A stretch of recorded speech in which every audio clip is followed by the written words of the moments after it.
ঝাড়খণ্ড হোক বা রায়গঞ্জ রেফার করে দেওয়া হচ্ছে এসএসকেএমে, আর এতে এসএসকেএম এর উপর চাপ বাড়ছে। সেখানে ভর্তি হতে না পেরে ভোগান্তিতে পড়ছেন রোগীরা। কয়েকজন ব্যক্তির কারণে সেন্ট্রাল রেফারেল সিস্টেমের সুফল মিলছে না।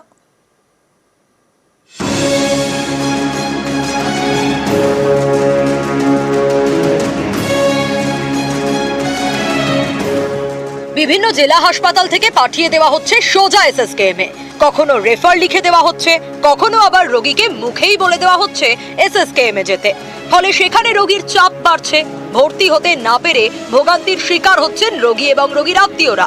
যেমন দক্ষিণ দিনাজপুরের হরিরামপুরের সাহেব রানা। মাথায় যন্ত্রণা হচ্ছে বলে তাকে রায়গঞ্জ হাসপাতালে নিয়ে যায় পরিবার।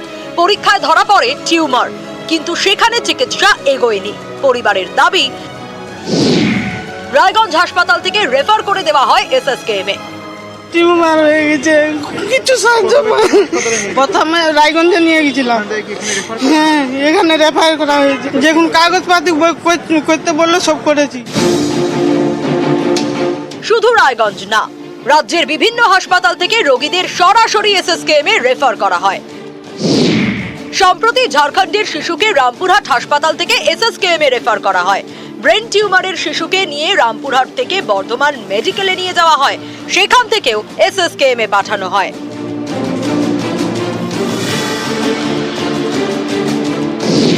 জেলার হাসপাতালগুলি থেকে রেফার করায় এসএসকেএম-এর উপর চাপ বাড়ছে। এসএসকেএমে ভর্তি হতে না পেরে রোগী এবং রোগীর পরিজনদের হয়রানিও বাড়ছে। 5-6 দিন হয়ে গেল অবশ্য, কিন্তু এদিকে ওদিকে করছি। খুবই এমার্জেন্সি, মাথার খালি খিচাড়ি উঠে। ডাক্তারবাবু মতলব এখানে ওখানে পাঠাচ্ছি, কিন্তু দেখাতে পাচ্ছি না। ভর্তির কথা বলেছে, তো ভর্তি এখনো হয়নি। রায়গঞ্জ হাসপাতাল থেকে রেফার করা হলো এসএসকেএমে। অনেকেরই প্রশ্ন, রায়গঞ্জ থেকে তো উত্তরবঙ্গ মেডিকেলেও রেফার করা যেত। সেটা না করে রোগীকে কলকাতায় কেন পাঠানো হলো? কেন বেছে বেছে এসএসকেএমেই রেফার?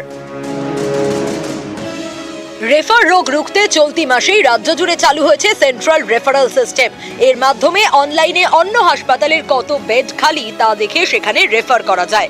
কিন্তু যেভাবে বিভিন্ন জেলার হাসপাতাল থেকে কলকাতার এসএসকেএমে ঢালাও রেফার করা হচ্ছে, তাতে ভোগান্তির এক শেষ হচ্ছে রোগীদের। একই সঙ্গে এটাও স্পষ্ট, কয়েকজন ব্যক্তির কারণে সেন্ট্রাল রেফারেল সিস্টেমের সুফল মিলছে না। নিউজ 18 বাংলা।